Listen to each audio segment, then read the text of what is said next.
राज्यातील प्राथमिक आणि माध्यमिक शिक्षण विभागातर्फे घेतली जाणारी इयत्ता 4थी आणि 7वीची शिष्यवृत्ती परीक्षा आज 26 एप्रिल रोजी पार पडणार आहे। अमरावती जिल्ह्यात यंदा या परीक्षेला विद्यार्थ्यांचा अभूतपूर्व प्रतिसाद मिळाला असून तब्बल 28,950 विद्यार्थी आपली गुणवत्ता सिद्ध करण्यासाठी सज्ज झाले आहेत। जिल्ह्यात 4थीसाठी 146 केंद्र तर 7वीसाठी 204 असे एकूण 250 केंद्र आहेत। तसेच 250 केंद्र संचालक आहेत। याशिवाय 1348 पर्यवेक्षक तर परीक्षेसाठी 2 भरारी पथक असणार आहे। यंदा जिल्हाभरातील 1500च्या वर शाळांमधील विद्यार्थ्यांनी अर्ज दाखल केले आहेत।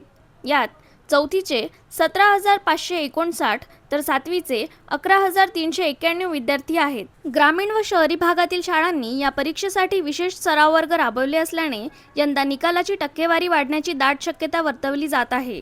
विद्यार्थ्यांच्या सोयीसाठी प्रशासनाने निवासस्थानापासूनच जवळचीच केंद्रे निवडण्यावर भर दिला असून गैरप्रकार टाळण्यासाठी चोख पोलीस बंदोबस्त आणि पर्यवेक्षकांची नियुक्ती करण्यात आली आहे। विद्यार्थ्यांच्या तार्किक आणि भाषिक कौशल्याचा विकास व्हावा या उद्देशाने ही परीक्षा अत्यंत पारदर्शक पद्धतीने घेतली जाणार आहे। या महत्त्वपूर्ण आर्थिक सहाय्यामुळे अनेक गरीब आणि होतकरू विद्यार्थ्यांच्या पुढील शिक्षणाचा मार्ग सुकर होण्यास मोठी मदत मिळते।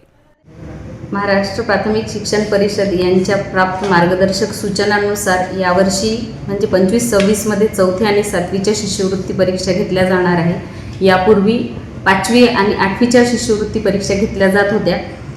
यावर्षीची जी परीक्षा आहे ती 26 एप्रिल रोजी होणार आहे। 4थी आणि 7वीसाठी ती राहणार आहे। ही एकाच वेळेस संपूर्ण महाराष्ट्रभर सर्व जिल्ह्यांमध्ये आयोजित केली जाणार आहे। याच्यामध्ये 2 सत्रांमध्ये परीक्षा आहे। प्रथम सत्र जे 11 ते 12:30 या वेळेत आहे। त्याच्यामध्ये प्रथम भाषा ही 50 मार्कांची आणि गणित हे 100 मार्कांचं असा एक पेपर होईल। दुपार सत्रामध्ये म्हणजे 2 वाजतापासून तर 3:30 वाजेपर्यंत दुसरा पेपर राहील, तृतीय भाषा आणि बुद्धिमापन चाचणी। 7 माध्यमांमध्ये ही परीक्षा घेतली जाणार आहे। याबाबत संपूर्ण नियोजन जिल्ह्याचं झालेलं आहे।